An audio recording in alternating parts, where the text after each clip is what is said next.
E aí, já pensou em ganhar muito dinheiro com um canal de corte igual esse daqui que você está assistindo? No primeiro link da descrição temos um aulão para você que quer começar um canal de cortes e faturar muito aqui na internet. Também teremos planilhas que irão te ajudar na hora de organizar a produção do seu canal. Tá esperando o quê? Como que você vê esse novo governo, né? Lula assumindo.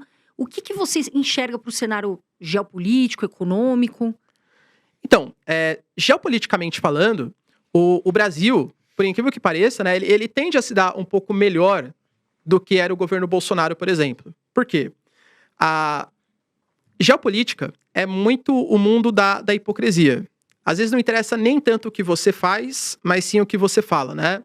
Quando a gente pega, por exemplo, pautas ambientais, a gente já teve, por exemplo, sendo colocada a Marina Silva como ministra do Meio Ambiente, que vai defender mais os povos, pelo menos na fala, né? Na prática, enfim, vamos ver, mas pelo menos na fala, vai defender mais os povos minoritários, vai alegar que não pode fazer, por exemplo, mineração em áreas de floresta amazônica, e isso agrada os ouvidos de União Europeia, de Estados Unidos, tanto que, por exemplo, há uma tendência do Brasil conseguir fazer agora o acordo Mercosul-União Europeia, que não vinha conseguindo ser feito pelas declarações aí do nosso governo, tá?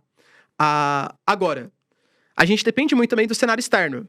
O Brasil ainda hoje é um país que depende muito da exportação de produtos primários. Qual que é a nossa pauta de exportação? Ferro, soja e petróleo. Então, se o petróleo estiver numa alta de preço no mercado internacional, pô, legal, a gente vai conseguir exportar, embora o Brasil também tenha que importar, né? Então o petróleo vamos deixar um pouco de lado. Mas se a soja disparar de preço, sensacional.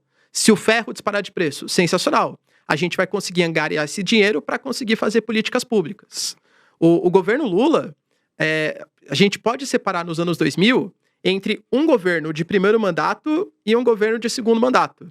O Lula, quando ele foi presidente no primeiro mandato, ele até quando foi eleito, né, ele fez aquela carta ao mercado, falou, olha, não fiquem preocupados, eu vou manter uma economia de mercado e tal. E ele, dentro das possibilidades, sendo um governo de esquerda, ele promoveu ali uma responsabilidade fiscal, tentou manter ali o tripé econômico e tal.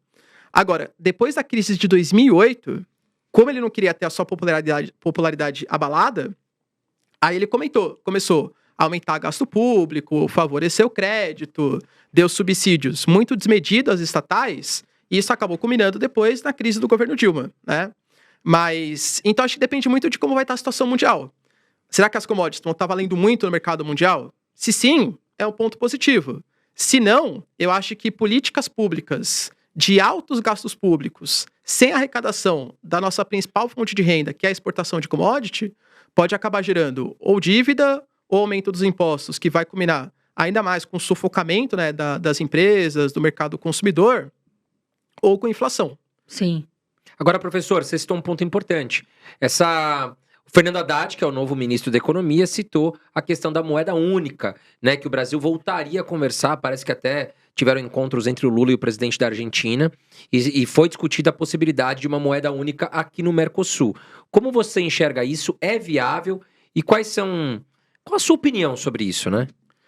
Bom, esse projeto de moeda única, ele já vem sendo pensado há algum tempo no Mercosul, inclusive lá em 91, quando foi assinado o Tratado de Assunção, que criou o Mercosul.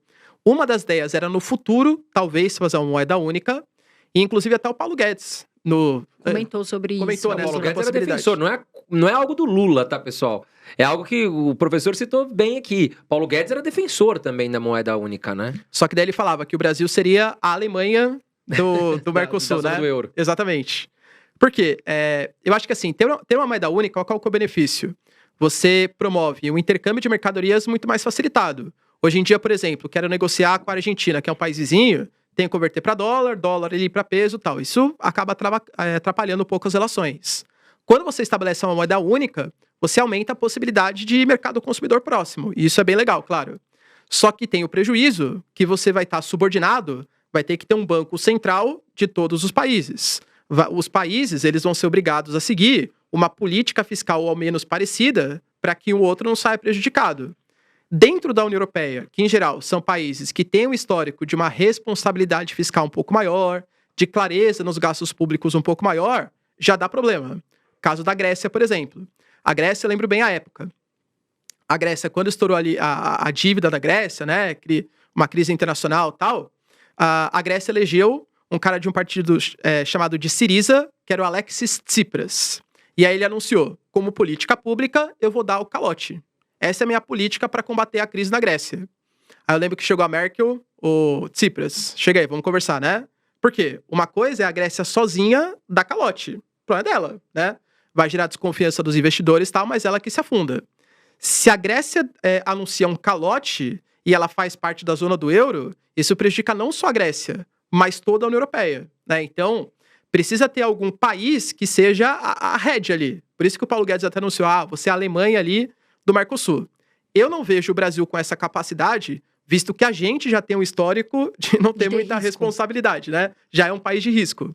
Agora, imagina uma moeda única, com o Mercosul hoje é formado por Brasil, Argentina, Uruguai, Paraguai, a Venezuela faz parte, é que ela está suspensa, né? Porque desrespeitou os direitos humanos, e a Bolívia está em processo de adesão. Eu não vejo esses países com histórico de responsabilidade. Mas, pelo menos pelo que foi propagado, né? O Haddad, se não me engano, ele até negou que isso vai ser feito no primeiro ano de governo, é um plano mais a longo prazo, mas aparentemente o que vai ser feito não é uma unificação de todas as moedas. Vai ser uma moeda única para intercâmbio.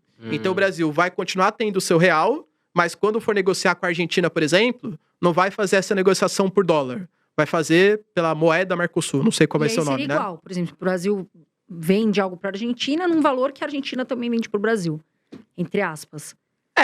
A moeda vai ser a mesma, né? Você fala, a cotação. a cotação, sim.